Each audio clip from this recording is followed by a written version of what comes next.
And welcome back to the second half hour of The Factor Uncensored. Have you ever wondered why some truly good people have such bad luck, or why they are mistreated by others? We're not just talking about dating, but in their professional lives as well. There are people who are truly good and kind, and they're treated horribly. Predators see them as prey. Significant others see them as a punching bag, and their business associates are quick to stab them in the back. How does this happen? That's the question we're asking tonight. Joining us to talk about it is Dr. Angela Jones in this special Angela After Dark segment, and Isiah Factor DJ, and now bona fide businessman who's also got ventures going out there, DJ Sneak. Glad to have you both here on The Factor Uncensored. So I saw a video on YouTube, and the title was People Who Are Taken Advantage of, or kind, nice people. I immediately thought about DJ Sneak. You and I have had conversation over and over again about people taking advantage of you because you're one of the nicest people I know. And I'm starting to think, or back then, I'm like, well, is he doing something I'm missing for people taking advantage of him? But tell us a little bit about what you go through, because you go through it a lot. Yeah, so it's more about like expecting people to treat me the way I treat them. So a lot of times, like, I'll either trust their word and not put stuff on paper for my business transactions, and that always comes back because after we get into the deal, they end up doing something completely different. And as far as relationships too, if you do a little bit too much, the moment you do something less, they see it as a bad thing. That's the one thing they always remember. And have you ever thought to yourself, this is haunting me, what's going on here? All the time. I think it's an everyday battle for me. I just tell myself, like, I need to change because I'm sick and tired of, like, getting screwed over by people. And I don't know how to get out of it, honestly. And you recently had an episode, we won't get any specifics, but yeah, totally stabbed in the back. Yeah, and you know, you think... And you built this into something.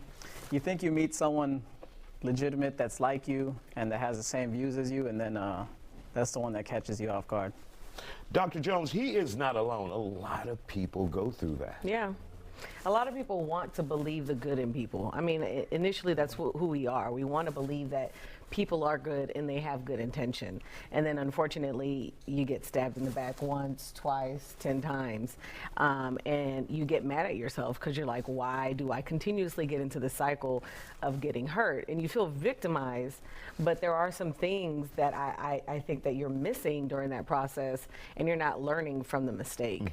And learning from the mistake, of course, means changing certain actions and stuff like that, but it's difficult. But are there people out there, Dr. Jones, looking for individuals like Sneak who are good people, and they see an opportunity to take advantage of that, or they get it over the course of their relationship and say, oh, well, I can run over this guy? I think it's a case of both of those, right? They are people, there's predator and prey, and they look for people to prey on, right? I mean, we get emails and text messages all the time, and they're just hoping for that one person who is vulnerable enough, or what they would say gullible enough, to press the button or press the link and so on and so forth. So it's literally around us all. So there's people that have probably noticed that you are the nice guy. You're literally on TV right now saying that you're a nice guy.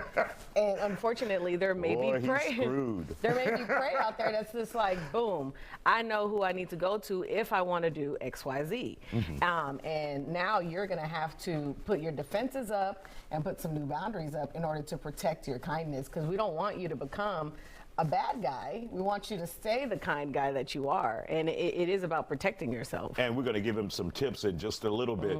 But when we think about individuals who take advantage, is that just part of society? Because you have the old saying, nice guys always finish last. And it's expected. Yeah, it is expected. And I mean, I think the term always finish last is not fair. They don't always finish last. I think that they may finish last a couple of times, and then they hopefully they wise up. 90% of the time, I think. Well, I mean, you can't speak for yourself, but I think that what happens is nice people, kind people do not listen and trust themselves, and they don't listen to that intuition, that little gut feeling that they get, and they don't even know what to look for anymore because they have ignored it for so long. But I'm telling you, our bodies, our minds, there's something that usually lets us know. Okay, we'll continue this conversation in just a moment. Stay with us here on The Factor Uncensored. And welcome back to The Factor Uncensored. We continue our discussion about why so many good or nice people are treated so poorly in this special edition of Angela After Dark. And of course, we posted this question on the Isaiah Factor Instagram page. Are there consequences that come with being too nice? 82% said yes, and 18% of the people said no. Our guests are back. So, Sneak, do you ever get that gut feeling when you're trusting someone or you trusting a business deal again, saying, I shouldn't do it, but you do it anyway? I think I've had it every time, but I've ignored it because, like Dr. Angela just said, I try to see the better in people. But as where I'm at right now, I've stayed away from a lot of business transactions because I'm still not over the last one that happened. And I think I still need a lot of changing to do before I start getting into business with other people and relationships, you know. All right, Dr. Jones, you're here to save him and many others out there like him. The good people, I'm evil. I don't need that. No, see, don't do that. But let's get to your bullet points and the advice you have for the viewers out there. You know, when someone is coming to you for a business proposition or a relationship, I always tell people pause before you say yes. A lot of things are done via email or text, and I think that's a blessing because you don't have to respond immediately. So that pause, you could say a prayer, you could take a walk, and then you can respond. You actually get a little more clarity if you just take a moment before you say yes to something. Sometimes things, if it seems too good to be true, it probably is too good to be true. The second thing, identify your needs. What is it that I need from this? Right now, for DJ Sneak, he knows he needs security. So what do I need from this person? I need a contract. I need to make sure that I'm protected. If I don't know how to write a contract, I need to get someone who knows how to do that. But how do you bring yourself, how do you tell him to ask for it? That's a big point, to say, I want this contract before we do business. It has to be, now it has to be a new practice. It doesn't matter, hey, my name is Bob and I want to do business with you. Hey, Bob, that's great. Here's a contract. I don't even get to know you first. Just know that I have a contract, and you put it in front of them so you don't get emotionally tied into it. It's like, no matter what, I can think you're a great person, but no matter what, you're going to have to sign this paper. So it's almost like you have to do something. You're putting preventative measures in front of you to make sure that you don't keep going and just have a handshake or just write something on a piece of paper and it just goes away. All right, let's go back to the list. If we can put that list back up for Dr. Jones. Tolerate discomfort. So that is the biggest one. When you betray yourself and you say, hey, I have a sneaky feeling and I go against it, what you're telling yourself is, I trust the other people more than I trust myself. And you're constantly disappointing yourself. It's almost like you're betraying yourself every single time.